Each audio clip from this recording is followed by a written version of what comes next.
integralismo. Hoje falaremos sobre o integralismo do governo constitucional de Getúlio Vargas, que durou entre 1937 a 1945. Bom, uma breve introdução para que podemos entender o que foi. O integralismo foi o maior movimento de massa da direita radical do Brasil entre 1932 e 1938. Organizado como a Ação Integralista Brasileira, AIB, liderada por Plínio Salgado, nasceu antes do Estado Novo, apoiou a escalada autoritária de 1937, rompeu com o governo logo depois e tentou derrubá-lo em 1938. Sua trajetória ajuda a entender as tensões políticas e ideológicas do período Vargas, do anticomunismo à busca por um Estado orgânico e corporativo. Agora vamos ver o contexto histórico nos anos de 1930 até 1945. A crise de 1929, a Revolução de 1930 e a reorganização do sistema político abriram espaço para movimentos de massa à direita e à esquerda.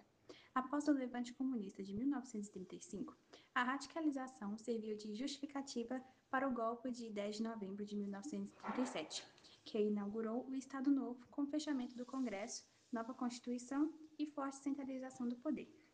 Em dezembro de 1937, um decreto-lei extinguiu todos os partidos, incluindo a AIB. Influências intelectuais e políticas. A influência principal foi o fascismo italiano, na forma, camisas, desfiles, saudação ritual, partido milícia e em aspectos doutrinários, como o antiliberalismo e anticomunismo, Estado forte. O integralismo se inspirou no fascismo de Mussolini, embora afirmasse especificidades brasileiras. A historiografia é consistente ao apontar o fascismo como influência predominante. Outra influência foi o catolicismo e corporativismo. Encíclicas sociais como Rerum Novarum, 1891, e 40º ano de 1931, alimentaram a linguagem corporativa e a crítica ao liberalismo. Importante lembrar, o 40º ano propõe princípios corporativos, mas rejeita o fascismo, um ponto de tensão entre doutrina social católica e movimentos autoritários. Por fim, mas não menos importante, temos Portugal e o integralismo lusitano. A cultura política portuguesa, nacionalismo conservador, corporativismo do salazarismo, influenciou quadros e ideias integralistas. A relação com Portugal se intensificou no exílio de Plínio Salgado. Entre os fundamentos ideológicos do integralismo, nós temos, em primeiro lugar, o nacionalismo e o unitarismo, que defende a união da nação sem divisões internas, sejam elas regionais, raciais ou de classe. Assim, o integralismo buscava eliminar conflitos sociais e políticos em nome da unidade nacional. Em segundo lugar, nós temos o anticomunismo e o antiliberalismo. Primeiramente, vamos ver em relação à economia, já que essa corrente ela se propunha o corporativismo como alternativa ao capitalismo liberal e sem controle. Em segundo lugar, em relação à sociedade, já que ela defende a coletividade e a obediência ao líder, em ideia contrária ao individualismo. E em terceiro lugar, a política. A democracia representativa foi substituída pela ideia de um partido único e centralizado característico do integralismo. Em terceiro lugar, nós temos o culto à autoridade e à liderança. O integralismo acreditava que somente um líder forte e centralizador poderia garantir ordem e progresso para o país. Dessa forma, o líder era visto como uma figura salvadora, com poderes absolutos para representar a nação. Assim, além disso, esse movimento valorizava instituições tradicionais, como a família, sendo o núcleo moral da sociedade, a religião cristã como base espiritual, e a ordem militar como símbolo de disciplina e hierarquia. Essa exaltação da liderança se aproximava do culto à personalidade presente em regimes fascistas, como Mussolini na Itália. Nesse tópico eu vou falar sobre Plínio Salgado e a Ação Integralista Brasileira, a AIB, movimento criado aí em 1932 no Brasil, em um contexto aí de crise na política e socialmente, e foi inspirado no fascismo europeu, principalmente na Itália de Mussolini. O líder desse movimento foi Plínio Salgado, escritor, jornalista e político que defendia um projeto de Brasil forte, nacionalista e organizado por meio do corporativismo. O líder, né, Plínio Salgado, ele, em 1932, fundou a Ação Integralista Brasileira, inspirada no fascismo europeu. A AIB defendia o lema Deus, Pátria e Família e acreditava em um Estado forte, nacionalista e organizado pelo corporativismo, ou seja, pela união de trabalhadores e patrões em categorias em vez de partidos políticos. Esse movimento tinha símbolos marcantes, usava camisas verdes, o sinal sigma e a saudação, e rapidamente conquistou milhares de simpatizantes. Por exemplo, a classe média de empresários e alguns operários, mas enfrentou confrontos violentos com os comunistas e antifascistas. Em 1937, com o Estado Novo de Getúlio Vargas, todos os partidos foram proibidos, inclusive o AIB, mas no ano seguinte, os integralistas tentaram um golpe conhecido como Levante Integralista, mas fracassado, e Plínio acabou exilado em Portugal. Depois da ditadura, ele voltou e criou o Partido de Representação Popular, mas nunca teve a mesma força política. E, resumindo, assim, o integralismo foi a versão brasileira do fascismo, que cresceu muito nos anos 30, mas caiu após o fracasso de 1938. Símbolos e estrutura do movimento, organização hierárquica e cultura integralista. A AIB funcionava de forma muito organizada, quase como um exército. No topo estava Plínio Salgado, chamado também de chefe perpétuo. Depois vinha a Diretoria Nacional, que cuidava dos setores como propaganda, educação e ação social. No estado e cidades atuavam os delegados regionais e municipais. A base era formada pelos núcleos locais, com até 50 integrantes, onde acontecia o recrutamento, reuniões e instruções ideológicas.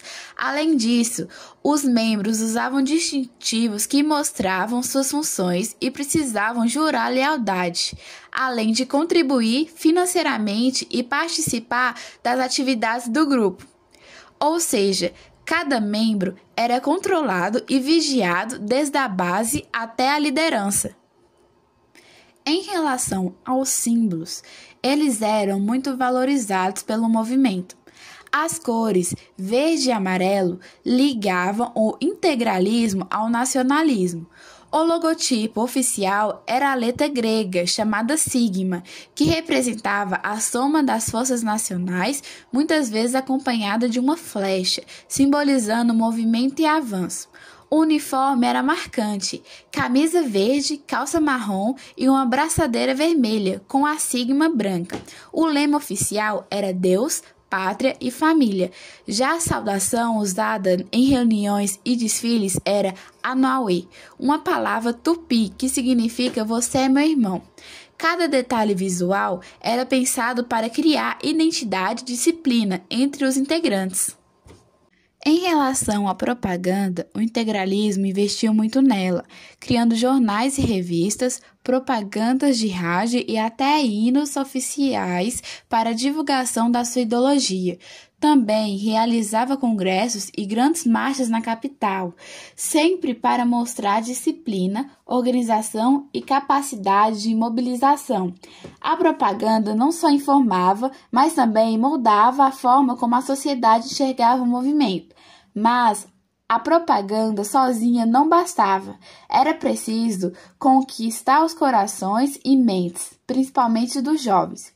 A juventude era considerada essencial. Existiam os grupos de jovens integralistas, divididos por faixa etária, que promovia esportes, campanha e estudo da história do Brasil. As mulheres atuavam principalmente na legião feminina, cuidando da assistência social e da alfabetização de adultos, além de reforçar valores cristãos.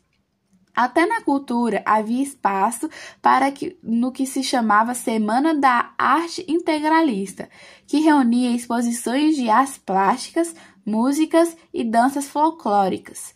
Assim, o integralismo tentava moldar não só a política, mas também as novas gerações e a cultura nacional.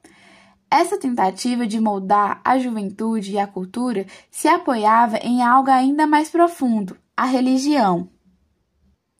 A religião era um dos pilares do movimento. O integralismo se apoiava no catolicismo como fundamento moral, organizando missas e encontros com orientação espiritual. Também incorporava a doutrina social da Igreja em seu projeto político, ligando à corporatividade. Porém, essa aproximação nem sempre foi muito recebida. O Vaticano e alguns bispos criticaram a mobilização dos fiéis e o uso da juventude em atividades políticas, inspirando em documentos como a encíclica Non Abbiano Bisogno, do Papa Pio XI. A fé era usada como base da união, mas também foi um ponto de conflito dentro do movimento. Hoje eu vou falar sobre a rivalidade entre o integralismo e o governo de Getúlio Vargas no Estado Novo, de 1937 a 1945. No início, os integralistas apoiaram Vargas. Eles ajudaram a divulgar o Plano Cohen, um falso documento que anunciava uma conspiração comunista, usado como justificativa para o golpe que instaurou a ditadura do Estado Novo. Em troca, esperavam cargos de destaque, com Plínio Salgado como líder. Mas a relação logo se rompeu. Vargas extinguiu todos os partidos políticos, incluindo a Ação Integralista Brasileira, e ainda passou a fortalecer sua base de apoio por meio das reformas trabalhistas e da aproximação com os sindicatos urbanos. Essa política trabalhista desagradava os integralistas, que defendiam um modelo corporativista e não aceitavam o protagonismo sindical. Sentindo-se excluídos, os integralistas organizaram duas tentativas de golpe em 1938. A primeira, em março, fracassou, e a segunda, em 11 de maio, foi mais séria. Militantes armados tentaram invadir o Palácio Guanabara, no Rio de Janeiro, para prender Vargas e restaurar a AIB. O levante foi rapidamente derrotado. 4 integralistas morreram, dezenas ficaram feridos e cerca de 1.500 foram presos. Plínio Salgado acabou exilado em Portugal, só retornando após o fim do Estado Novo. As consequências foram decisivas. Vargas saiu fortalecido, consolidando sua ditadura, enquanto o integralismo perdeu força e nunca mais voltou a ter a mesma relevância política. Em resumo, a relação entre Vargas e os integralistas passou de apoio inicial à oposição radical, marcada pelo fracasso do golpe de 1938 e pelo fortalecimento do regime varguista.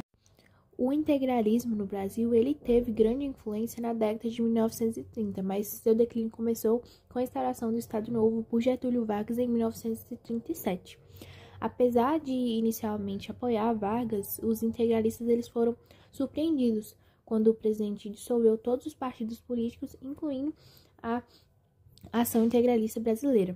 A situação se tornou mais grave em 1938, quando os integralistas eles tentaram um golpe contra o governo, mas foram derrotados severamente e reprimidos também. Apesar do fim formal do movimento, o integralismo deixou um legado duradouro. Suas ideias nacionalistas, conservadoras e anticomunistas influenciaram grupos políticos posteriores. A famosa tríade Deus, Pátria e Família, ela continua presente em discursos conservadores, e o movimento ressurgiu em versões adaptadas, como a Frente Integralista Brasileira. Mesmo criticado por seu autoritarismo, o integralismo ele contribui para debates sobre identidade nacional e ordem social no Brasil.